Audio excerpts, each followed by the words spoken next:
جب یہ دعوت دے چکی نا بنی عبد المطلب کو، اب کھلے عام، اب یہ تو قرابت دار تھے نا، اب کھلے عام دعوت کا سلسلہ شروع ہوا، یعنی عام عوام کو، ٹھیک ہے، جو جہاں پہ مقام مکرمہ میں لوکلس ہیں ان کو دعوت دینے کا۔ تو اس کے بارے میں نا یہ آیت نازل ہوئی، فاصدع بما تؤمر واعرض عن المشرکین، جس چیز کا آپ کو حکم دیا جاتا ہے اسے کھول کر سنا دیجئے مشرکین سے،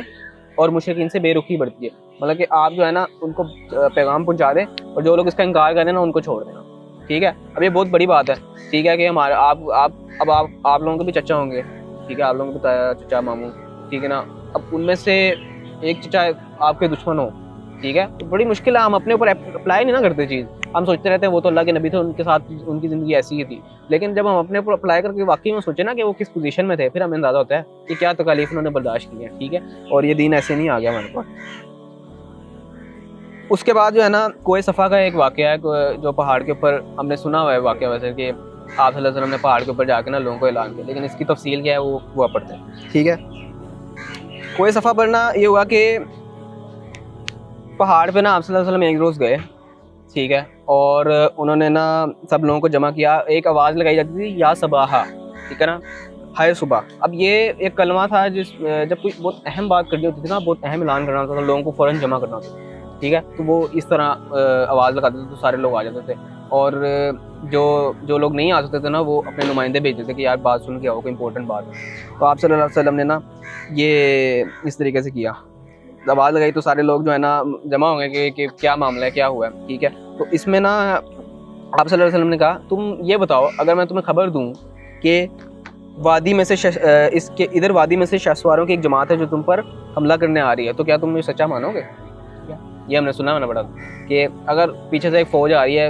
پہاڑ کے پیچھے سے اور تم لوگ پر حملہ کرنے آ رہی ہے، تو آپ سے پوچھا کیا تم مجھے سچا مانو گے؟ تو سب لوگوں نے نہ کہا ہاں سچا مانیں گے، بالکل، آپ نے تو ہم سے کبھی جھوٹ نہیں بولا، ٹھیک ہے۔ تو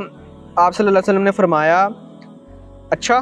تو میں تمہیں ایک سخت عذاب سے پہلے خبردار کرنے کے لیے بھیجا گیا ہوں، ٹھیک ہے۔ اس پر چلے یہ ڈیٹیل بعد میں۔ تو یہ بات ہے کہ آپ صلی اللہ علیہ وسلم نے کہا کہ اگر تم مجھے سچا مانتے ہو تو اب یہ اللہ کا پیغام بھی سن لو کہ ایک سخت عذاب بھی آنے والا ہے، ٹھیک ہے۔ اگر اچھے کام کر لو گے دنیا میں، اچھے طریقے سے رہ لو گے تو بچ جاؤ گے، یا ورنہ وہ آنا ہی آنا ہے، ٹھیک ہے۔ اب آپ صلی اللہ علیہ وسلم ہم نا یہ سوچتے رہتے ہیں کہ بھائی آپ صلی اللہ علیہ وسلم ہم بچا لیں گے، یہ بڑا ایک بنا ہوا ہے، سفارش کر لیں گے آپ صلی اللہ علیہ وسلم، ٹھیک ہے، اور بڑا ہم جو ہے نا فخر کرتے ہیں یار میں تو گناہ کری جا رہا ہوں، چلو یار ہو سکتا ہے اللہ کے نبی ہمارے کچھ کر لیں، ٹھیک ہے۔ تو اب آپ صلی اللہ علیہ وسلم خود کیا کہہ رہے ہیں، ٹھیک ہے، وہ سن لو، کہہ رہے ہیں اے کعب بن لوئی کے بیٹو اپنے آپ کو اس آگ سے بچا لو، اے مروہ بن کعب کے بیٹو اپنے آپ کو اس آگ سے بچا لو، ٹھیک ہے، اے عبد المناف کی اولاد اپنے آپ کو اس آگ سے بچا لو، اے بنو ہاشم کی اولاد اس سے اپنے آپ کو اس آگ سے بچا لو، اے بنو قصی کی جماعت اپنے آپ کو جہنم کی آگ سے بچا لو، کیونکہ میں تمہارے نفع یا نقصان کا کچھ اختیار نہیں رکھتا، یعنی تمہیں اللہ کے عذاب سے بچانے کی ہرگز طاقت نہیں رکھتا، ٹھیک ہے نا۔ تو آپ صلی اللہ علیہ وسلم سب کو کہہ رہے ہیں کہ اگر تمہارے اعمال تمہارا حساب انہیں پر ہونا ہے، ٹھیک ہے،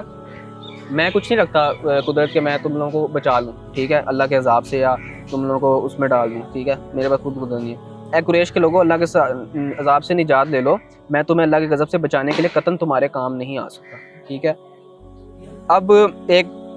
اے اللہ رسول صلی اللہ علیہ وسلم کی پھپھی صفیہ ان کو کہا میں تمہیں اللہ کی پکڑ سے بچانے کے لیے تمہارے کچھ کام نہیں آ سکتا، ٹھیک ہے، ان کو بھی کہا۔ اب اگلی بات، اے رسول اللہ کی بیٹی فاطمہ مجھ سے دنیا کا جتنا مال لے لو مگر میں تمہیں بھی اللہ کے پکڑ سے نہیں بچا سکتا۔ اب ہم کہتے رہتے ہیں اللہ کے نبی ہماری سفارش کر دیں گے ہمیں بچا لیں گے، تو سب سے پہلے سفارش اللہ کے نبی نے اگر کرنی ہوتی تو کس کی کرتے ہیں؟ اپنی بیٹی کی۔ ان کو بھی کہہ دیا کہ تم نے بچنا تو تم نے اب اچھے اعمال کرنے پڑیں گے، میں نہیں بچا سکتا، ٹھیک ہے۔ تو اگر امید رکھنی ہے تو اچھے اعمال بھی تو پہلے ہونے چاہیے نا ساتھ۔ ایک بندے نے کمپنی میں جاب لینی ہے تو اس کی سی وی میں کچھ اچھا ہوگا تو اس کو کہیں گے ریفر کر لے گا نا، ورنہ کہ یار چلو یہ اچھا بھی ہے، اس کا کام اس کو آتا ہے، ٹھیک ہے۔ لوگوں کی طرف سے کوئی خاص ریئیکشن نہیں آیا، بہت جسے کہتے ہیں نا ایکسٹریم ریئیکشن نہیں آیا، ٹھیک ہے، کسی نمبر چلے گئے، لیکن ایک بیچ میں شخص تھا، اس کا نام تھا ابو لہب، اس نے نا ہے نا کچھ بات کی، ٹھیک ہے۔ وہ کیا بات کی؟ نعوذ باللہ، تو سارے دن غارت ہو، تو نے ہمیں اس لیے جمع کیا تھا، ٹھیک ہے نا، ہمارا سارا دن ویسٹ کر دیا تو اس لیے جمع کیا مجھے، ٹھیک ہے نا. تو اس جو اس کے جو الفاظ ہیں نا ابو لہب کے, ان پر نازل ہوئی سورہ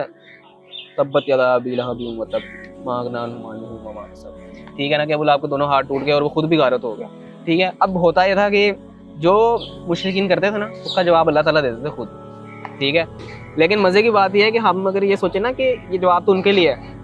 تو ایسا بالکل نہیں ہے. ٹھیک ہے, قرآن کی ہمیں چیز دیکھتے ہیں نا تو ہم دیکھتے ہیں کہ یار اگر ہمیں بیک گراؤنڈ نہ بھی پتا ہو, ہم کہتے ہیں یار یہ تو آج کے حساب سے ہے. ٹھیک ہے, میں اس کو ریلیٹ کر سکتا ہوں. تو یہ قرآن کی نا ایک بڑی کوالٹی اور نعمت ہے. ٹھیک ہے, ایک معجزہ ہے قرآن. تو ہر زمانے میں ہر طرح سے آپ اس کو اپلائی کر سکتے ہو. یہ جواب ان کے لیے ہے, لیکن آج کل کے مشرکین بھی اس طرح کی ہیں. ٹھیک ہے, ہر زمانے میں جو ہے نا قرآن سے آپ کر سکتے ہو ہدایت.